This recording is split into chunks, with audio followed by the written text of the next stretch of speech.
Hey guys, welcome back to my channel.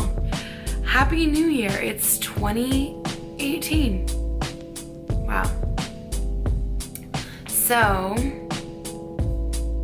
Beauty and the Breakdown Part 2.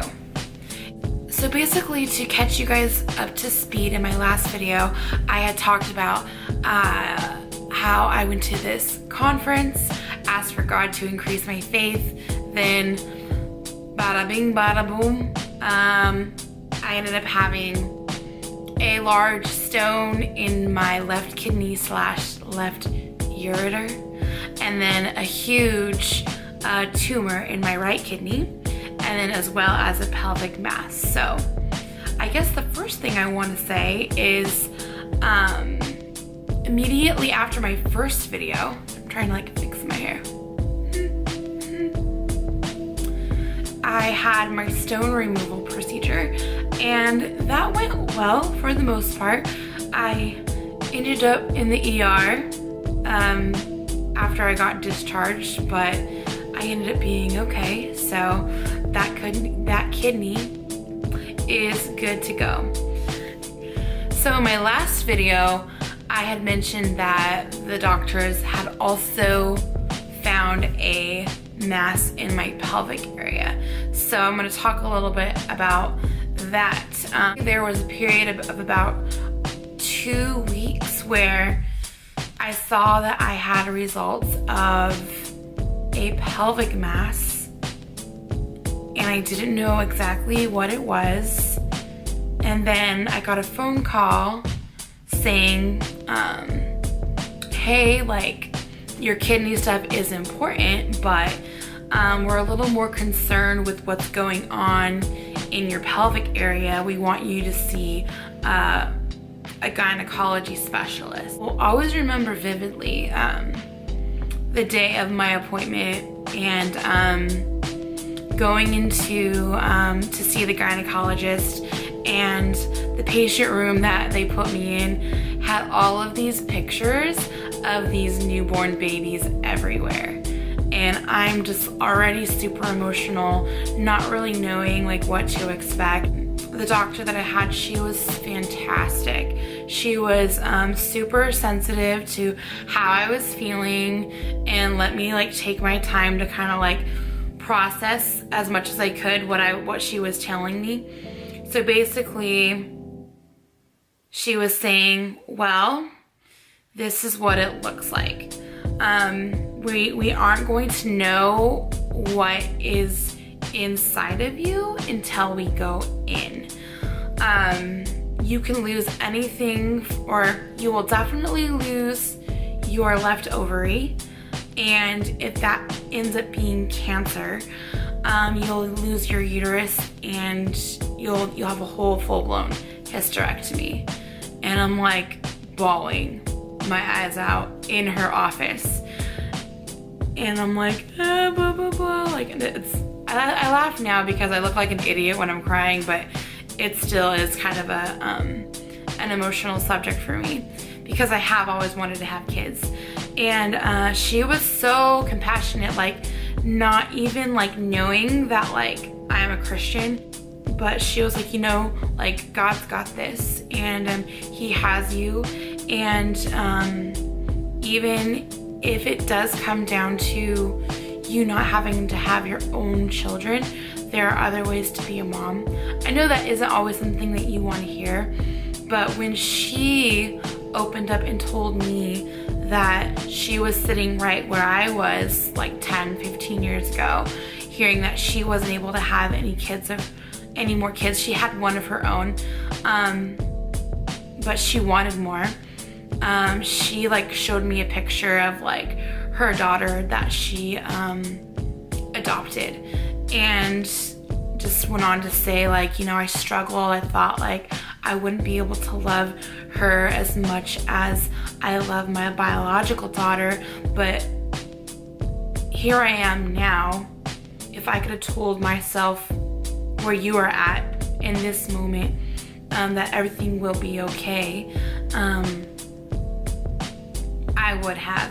I know she was just saying how she knows that it's hard to hear those things, but she just, I don't know, there was something about the way that she said that she couldn't imagine her life without her adopted daughter. Like, it was really comforting. I wasn't ready to make the decision to have a full-blown hysterectomy if it was cancer. So I told them, I was like, well, you know, let's find out if this ovary really is cancer. I'm just going to believe that it's not, and you know, for whatever reason it is, like, you can open me back up and we'll have a full-blown hysterectomy. So it's the day of the procedure and I'm a little emotional, maybe a lot emotional. My sister's like saying all these encouraging things and it's great, but then it's like it's making me cry too. Because at that point I was like, all right, I'm strong, I got this, that, and the other. We get to the hospital and my doctor is fantastic. She's like, you know, like, I'm really like, she's like on like the same page with me. Like, I'm really not thinking that this is cancer. And there was an oncologic gynecologist that was gonna be in the operating room as well. And as well as my people, I work in pathology. They were also on standby in case it needed to be sent down for a frozen section. And so I get the procedure done. They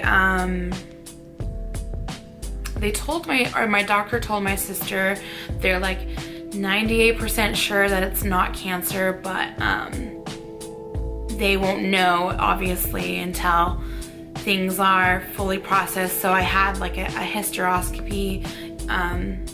They scraped out my uterus, and then I also had my left ovary removed. So I don't have cancer, which is awesome. I did lose an ovary, and I was diagnosed with PCOS, which isn't awesome, but I'm actually gonna do another video that talks more about that, because the more I'm learning, the more I want to share with others, because a lot of people probably have it and don't think that they do, but that will be in another video. But where was I?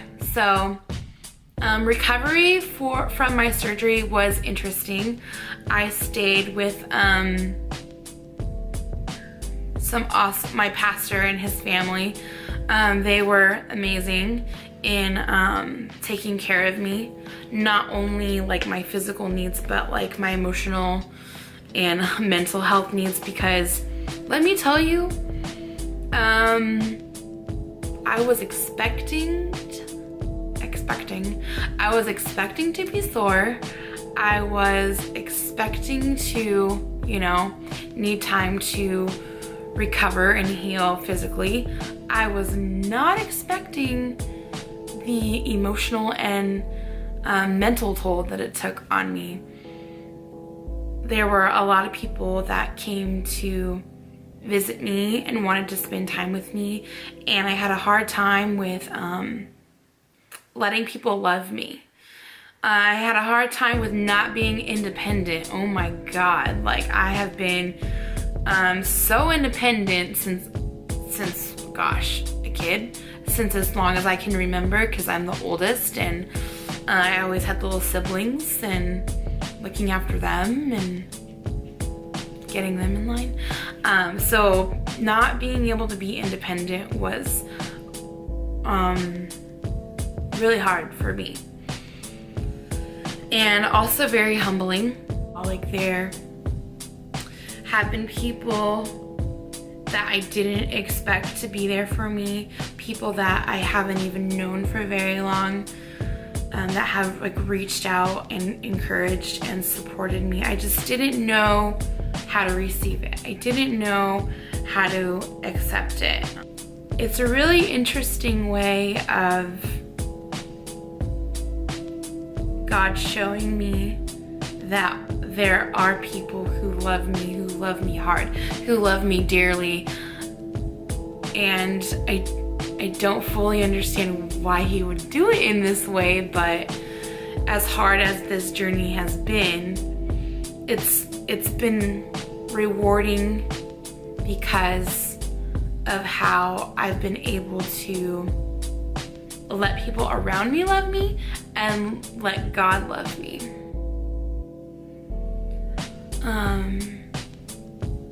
And I mean, even months later, I'm like driving down the road and I'm randomly thinking to myself, oh my God, like half of my eggs like got thrown in the trash. Just thinking about like the life that could have come out of that. Or wondering why I've always had this deep desire to be a mom and now it just feels impossible. As heavy as it's been, and as broken as I have felt, and as empty as I have felt, I was reminded by a good friend of mine. He told me that when we go through these things and we feel like we are at our lowest, the idea of God reaching his hand down from heaven so low to pull me back up is a really beautiful thing. He hasn't left my side, not even one moment, not even when I wanted to run from him. It really takes courage to feel things, to feel everything. Because when you go through something hard, you can either push your emotions away or you can feel them and you can deal with them and you can move forward, but it hurts. And I was actually in church yesterday and my bro, Jason Henry, quoting my other bro, Jonah Belina, said that faith is a decided position. So I have to decide. No, it's already been decided that I'm going to have faith through this season. There's so much more that I need to tell you about this journey, but this video isn't going to be like an hour long. But I do want to talk about something really amazing before I end this, and I'm working for Tom Ford. I know, it's amazing. And so just to tell you a little bit about how that came to be, someone dear to me hit me up that works for Tom Ford and was like, hey, like they're looking for makeup artists and blah blah blah, send me your resume. And so this was before any of this happened, and I'm like, okay, cool, like I don't know like what's going to happen, but I'll send you my stuff. So I ended up getting hired, but then no, I had my phone interview, and this was like when I was getting like my first surgery dates, and they offered me the job, and I was like, well, I do have, you know, a couple of procedures coming up, and I'm not sure like if that's gonna work for you guys. And thinking that that was going to be a deal breaker, they were like, no, like take care of your health, and whenever you're ready, we are more than happy to have you. And I'm like, what? Is this for real?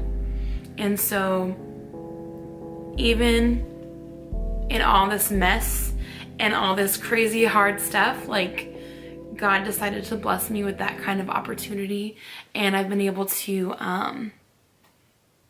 work with some pretty legit people in the beauty industry, and God has just expanded my territory in the people that I have gotten to connect with these last couple of months. And I'm really excited to be able to work for a beauty company as reputable as Tom Ford. Like, yeah, it's pretty exciting. and the fact that God was just in all of those details. Because when I, applied for the job, I didn't know any of this was going to happen. And when I got offered the job, I was like, oh great, like this isn't gonna happen for me. And yet it did. So I have to trust and believe that God has good things for me, because he hasn't missed a beat at all. So I'm really excited for what 2018 has. There's another huge obstacle that's coming up soon, and I will talk about that too in another video. But until next time, I'm going to try, because it's been very hard, but I want you guys to keep going and keep glowing.